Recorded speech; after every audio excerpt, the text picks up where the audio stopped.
got a call from the company. They said, Mrs. Hart, we have solved your case. I said, it was that easy? And they said, it wasn't easy, but we found her.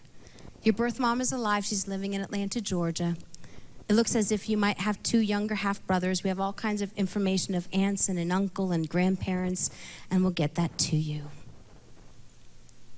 I got that fax. Again, who thinks you're going to get a fax with that kind of information? Unbelievable. And I looked at the name, and I saw an address and phone number. Address, phone number. If I write, it could take 5 to 7 days. What if it's not her? And I looked at the phone number, and I thought, Atlanta, Georgia is probably about 9 o'clock there. Do I? I picked up the phone, plugged in my phone, dialed the number, and I thought, oh my goodness, what do you say? And a gentleman answered the phone, and I almost wanted to say, are you my dad? Like the book, Are You My Mommy? Do you know the book, Are You My Mom? And I thought, I don't want him having a heart attack right there and not even be able to talk to my birth mom. So I asked him if Susan was there. And he said, yes. May I ask who's calling? And I thought, her daughter? Dead? No. I said, this is Kirsten Hart from Houston, Texas. What do you say? And so he said, just a minute. She got on the phone. And I said, I just want to ask you a question, if I may. And I had read this information. I said, did you attend the University of Rochester in 1963? She said, yes. And I thought, oh, she's going to think the Alumni Foundation is calling for funds. At 9 p.m., she's going to hang up. And then I said, may I ask if the date May 18, 1966, has any significance to you? And she said, yes. And I said, I don't mean to intrude your evening. And I let her know that I just found out I was adopted recently, never knew my whole life. And I said, I hired a company, and they said that you may be my birth mother. She said, what color eyes do you have? And I said, gray, blue. And she said, what color hair? And I thought, do I tell her? L'Oreal, number 2. It's not a fun time in life. And I said, well, it's naturally auburn and naturally curly. And she said, mine is too. And we started an hour-and-a-half long conversation that I never dreamed I would have. And at the end of this conversation, I said, I just want you to know, I don't expect anything. I'm not trying to invade your life. I said, if nothing else, I just want you to know I'm alive, I'm healthy, I've had a great life. And she said, I want you to know that I've thought about you every day of my life. And she said, when I gave birth to you, they knocked me out so I would never be able to see you. She said, but a nurse came in about 3 a.m. and took my hand and said, shh, don't tell anybody. And she said, she brought me into you in the nursery, and I got to hold you once. She said, that was the hardest thing I've ever done. And she put me back. And for 41 years, she didn't know what happened to that little baby girl that in 1966 she just wasn't able to keep. She said, you already are family. And I would love to meet you sooner rather than later. What a call. 2 days later, what a week, I got a letter from the adoption agency. And I thought at this point, it's kind of interesting just to kind of find out what she was like in 1965 and 1966. And I already knew who she was, but I'm reading this information. And it's saying that she was 24, not 16, that I might have thought. Little cute cheerleader, little football player. You know, we have these scenarios. Broadway starlet from New York City. You hope. I also thought maybe I was Italian. Because if you've ever seen Rachel Ray on TV, she uses her hands a lot, and I thought, ooh, maybe I'm Rachel Ray's half-sister. Maybe we could have a show together. How cute would that be? All these different scenarios. And I'm reading this information to find out that I'm no longer half Russian, a quarter Scottish, and a quarter Irish. I am now German and English. All kinds of new food to taste, new traditions, new Christmas traditions. And that unexpected gift arrived in this letter that I got from the adoption agency. I'm reading all her physical description about her sisters and her parents, and I read a sentence that I know was the reason why all this happened. That I knew was the reason that God said, trust me, find out more.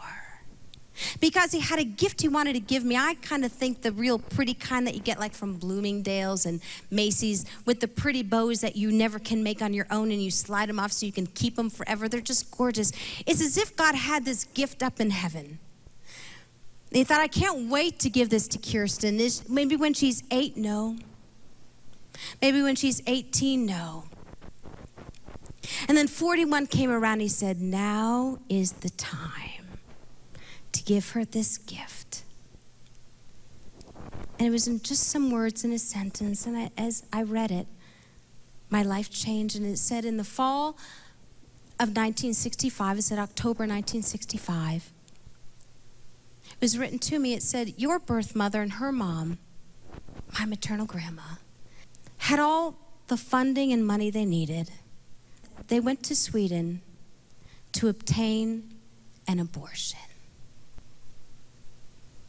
And the next sentence said that after being in Sweden for 4 weeks, they weren't able to find anyone that would perform my abortion. And I stopped reading right there. I thought, I wasn't even supposed to be born. I lived 41 years of my life not knowing how close this life was to ending.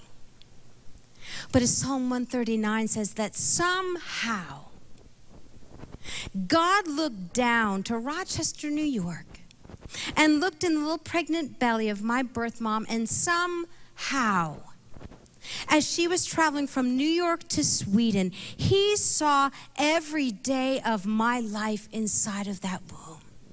As I was being formed together and knit together, piece by piece, bit by bit. He saw this life.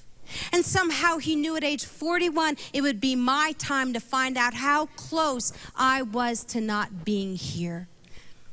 And for some reason, every abortion clinic that they went to in the country of Sweden was not able to get rid of this life. That's an unexpected gift. I didn't expect through this crazy journey to find out how close I was to not being here, but God said, I want you to know how very much I love you and how I have plans for your life. 4 weeks after that first phone call with my birth mom, my brand new stepdad, a new half-brother that I never knew existed in my life, and his wife and his 2 daughters, they all came to stay in our home for 4 days. Do you know how I cleaned? I cleaned good for the mother-in-law, but I mean, I pulled every dish out and I pulled every drawer out. Washer and dryer, you know that's important if you clean behind the washer and dryer. And I cooked that whole weekend because I wanted my birth mom to know that I had learned how to cook and I knew how to clean. And that Sunday morning, they came to our church, and they're not church people. And as we were rehearsing up front, rehearsing the music, I saw them come in the back, and I saw them come in, and I thought, oh, I need to go out and meet them and say good morning. And I went out, and their eyes were kind of big, just kind of looking around, and I said, good morning. I said, don't worry about a thing. This is a great service. I said, this is not the Sunday that we handle the snakes. And I mean, and I thought, oh, new family of mine, I have so many years of catching up with you, so many. And they came in that morning and almost took up a whole row in that church that we were in.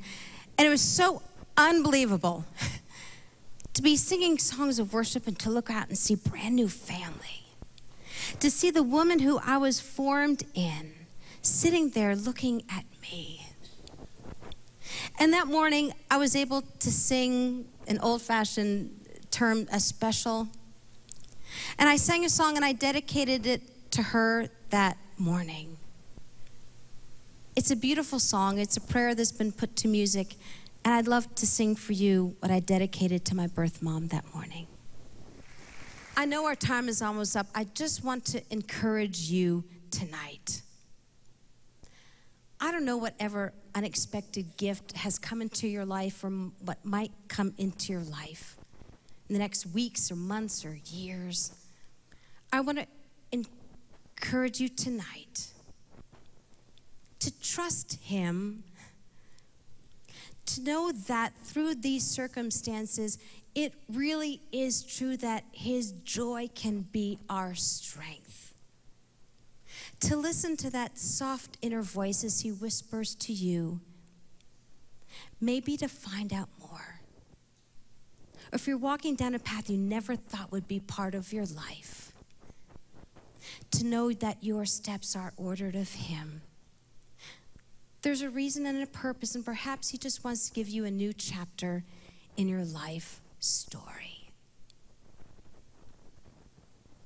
Thank you for allowing me to be part of your evening. Love you all. Thank you.